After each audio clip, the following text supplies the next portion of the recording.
Shalom, selamat berjumpa lagi dengan saya. Dan kali ini saya akan menjawab pertanyaan dari seseorang ya. Saya kasih nama James ya. Judulnya adalah apakah orang Kristen boleh merayakan Paskah ya, itu judulnya ya. James ini berkata, mau tanya Pak, apakah orang Kristen itu boleh merayakan Paskah Pak? Saya kok membaca postingan dari sebuah aliran yang mengatakan bahwa orang Kristen itu tidak boleh merayakan Paskah karena Tuhan Yesus sudah menjadi domba sembelihan, Pak. Dan perayaan Paskah itu yang merayakan adalah orang Yahudi yang tidak percaya Yesus, gitu Pak. Jadi mereka tuh merayakan Paskah itu sampai sekarang untuk memperingati hari pembebasan orang Israel di zaman Musa dari pembantaian anak sulung oleh Tuhan, gitu Pak. Nah, jadi kalau orang Kristen ikut merayakan Paskah itu, menurut aliran itu berarti ia mengikuti orang Yahudi yang tidak percaya Yesus, gitu Pak. Jadi bagaimana menurut Bapak? Oke, saya jawab ya. Mari kita belajar dari firman Allah langsung saja bro ya. Kenapa? Karena semua hal itu, ajaran atau apapun juga itu harus sesuai dengan apa kata firman Allah, gitu loh ya. Tidak bisa di luar firman Allah ya, kita tidak mau terima. Jelas ya. Lalu James berkata, oke siap Pak. Nah oke.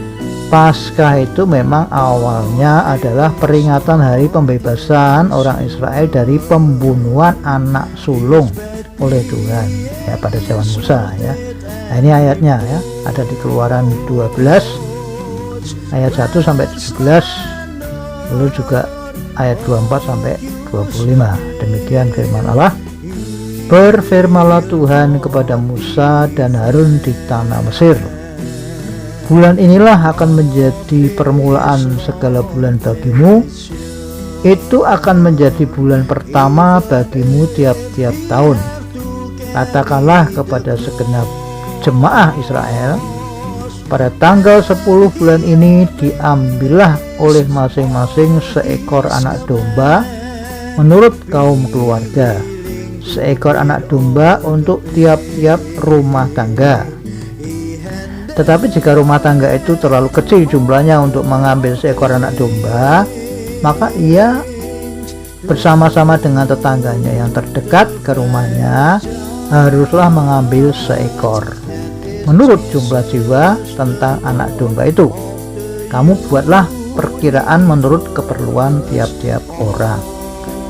Anak domba itu harus jantan, tidak bercela, berumur setahun. Kamu boleh ambil domba atau kambing.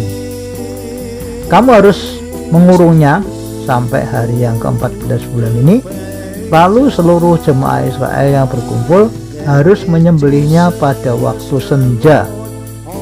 Kemudian dari darahnya haruslah diambil sedikit dan dibubuhkan pada kedua tiang pintu dan pada ambang atas, pada rumah-rumah di mana orang memakannya. Dagingnya harus dimakan mereka pada malam itu juga. Yang dipanggang mereka harus makan dengan roti yang tidak beragi beserta sayur pahit. Janganlah kamu memakannya mentah atau direbus dalam air, hanya dipanggang di api, lengkap dengan kepalanya dan betisnya dan isi perutnya. Janganlah kamu tinggalkan apa-apa dari daging itu sampai pagi. Apa yang tinggal sampai pagi kamu bakarlah habis dengan api. Dan beginilah kamu memakannya: pinggangmu berikat, kasut pada kakimu, dan tongkat di tanganmu. Buru-burulah kamu memakannya. Itulah Paskah bagi Tuhan. Sebab pada malam ini aku akan menjalani tanah Mesir, dan semua anak sulung dari anak manusia sampai anak binatang akan kubunuh, dan kepada semua ilah di Mesir akan kujatuhkan hukuman. Akulah Tuhan. Dan darah itu menjadi tanda bagimu pada rumah-rumah di mana kamu tinggal. Apabila aku melihat darah itu, maka aku akan lewat daripada kamu. Jadi tidak akan ada tulah kemusnahan di tengah-tengah kamu apabila aku menghukum tanah Mesir. Hari ini akan menjadi hari peringatan bagimu. Kamu harus merayakannya sebagai hari raya bagi Tuhan turun-temurun. Kamu harus merayakannya sebagai ketetapan untuk selamanya. Kamu makanlah roti yang tidak beragi 7 hari lamanya. Pada hari pertama pun kamu buanglah segala ragi dari rumahmu. Sebab setiap orang yang makan sesuatu yang beragi dari hari pertama sampai hari ke-7, orang itu harus dilenyapkan dari antara orang Israel. Kamu adakanlah pertemuan yang kudus baik pada hari yang pertama maupun pada hari yang ke-7. Pada hari-hari itu tidak boleh dilakukan pekerjaan apapun. Hanya apa yang perlu dimakan setiap orang, itu sajalah yang boleh kamu sediakan. Jadi kamu harus tetap merayakan hari raya makan roti yang tidak beragi, sebab tepat pada hari ini juga aku membawa pasukan-pasukanmu keluar dari tanah Mesir. Maka haruslah kamu rayakan hari ini turun-temurun. Itulah suatu ketetapan untuk selamanya. Kamu harus memegang ini sebagai ketetapan sampai selama-lamanya bagimu dan bagi anak-anakmu. Dan apabila kamu tiba di negeri yang akan diberikan Tuhan kepadamu seperti yang difirmankannya, maka kamu harus pelihara ibadah ini.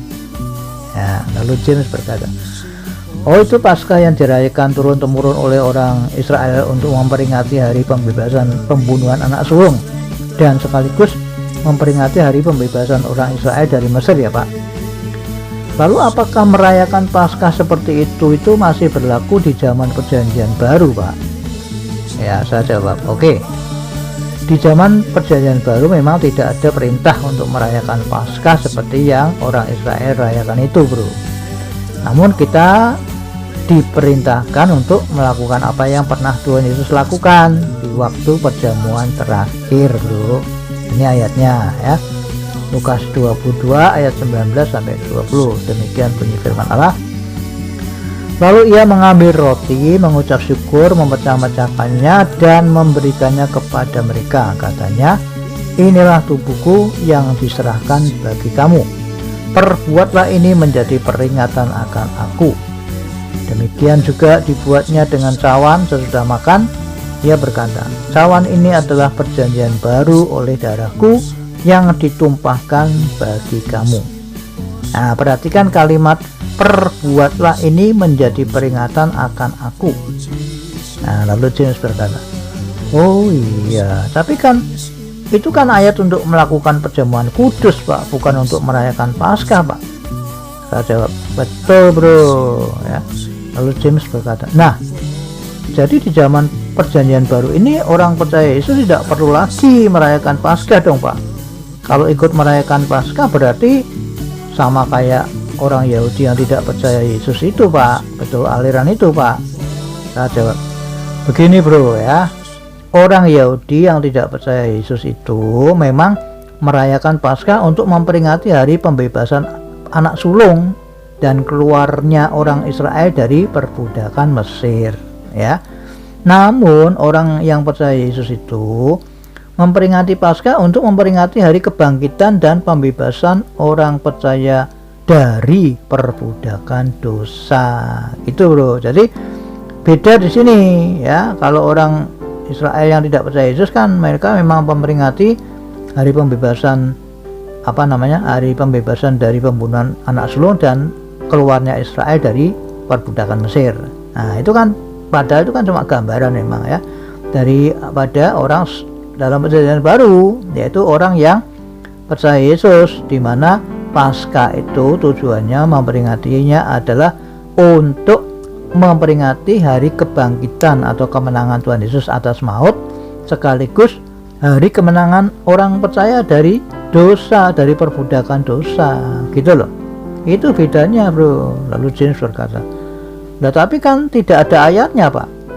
Saya jawab, ya memang tidak ada ayatnya di kitab Perjanjian Baru agar orang percaya itu memperingati hari raya Paskah dalam arti seperti yang saya sampaikan itu. Namun di kitab Perjanjian Baru juga tidak ada larangan untuk merayakan hari kebangkitan dan pembebasan orang percaya dari perbudakan dosa, bro. Jadi artinya mau merayakan Paskah dalam arti merayakan hari kebangkitan Yesus dan pembebasan manusia yang percaya Yesus dari perbudakan dosa atau tidak merayakan, hal itu tidak salah atau tidak dosa, bro, karena tidak ada firman-Nya yang dilawan atau dilanggar kan ya. Ingat, definisi dosa itu adalah salah satunya adalah apabila orang itu melawan atau melanggar firman Allah, bro. Ini ya di 1 Yohanes 3 ayat 4. Demikian firman Allah, setiap orang yang berbuat dosa melanggar juga hukum Allah, sebab dosa ialah pelanggaran hukum Allah ya. Ini jelas ya. Jadi kayak orang Kristen merayakan Natal atau hari kelahiran Tuhan Yesus ya kan, hari kemerdekaan Republik Indonesia dan lain-lain, itu semua itu tidak ada perintah atau larangan di Alkitab, bro. Artinya orang itu bebas saja mau merayakan atau tidak, gitu loh, bro. Paham apa tidak ini? Lalu James berkata, oh gitu ya sih, karena tidak ada yang dilanggar atau yang harus ditaati ya jadi bebas ya, maksudnya gitu ya, Pak. Saya jawab, iya, bro, termasuk merayakan hari ulang tahun itu kan di Alkitab tidak ada perintah atau larangan untuk merayakan hari ulang tahun, bro. Jadi kita harus bisa memahami ya mana yang dosa atau yang tidak, gitu, bro ya. Kalau bro anggap semua sama saja, dianggap sama rata atau digebiau ya bahaya itu, bro. Nanti bro bisa berkata juga ya, aliran itu ya, orang Kristen tidak boleh merayakan hari kemerdekaan Republik Indonesia. Waduh, bisa ditangkap polisi itu, bro. Hati-hati, bro ya. Jadi sekalipun di Alkitab tidak ada perintah maupun larangan untuk orang percaya itu merayakan hari ulang tahun, hari apa saja dan sebagainya ya. Namun lebih baik misalnya kita tidak merayakan hari ulang tahun, ya rayakanlah hari ulang tahun yang hari lahir baru, bukan hari lahir yang lama atau manusia dosa, bro. Kenapa ya? Karena hari lahir lama itu kan sudah mati ya, sesuai dengan ayat ini di firman Allah ini di Roma 6 ayat 4 ini ya. Coba saya bacakan ya. Demikian firman Allah, Roma 6 ayat 4. Dengan demikian kita telah dikuburkan, telah itu sudah ya, telah dikuburkan bersama-sama dengan Dia oleh baptisan dalam kematian, supaya sama seperti Kristus telah dibangkitkan dari antara orang mati oleh kemuliaan Bapa, demikian juga kita akan hidup dalam hidup yang baru. Nah, jelas kan? Sudah dikuburkan kan manusia lamanya. Lalu James berkata, oh gitu. Wah, baru tahu sekarang saya, Pak.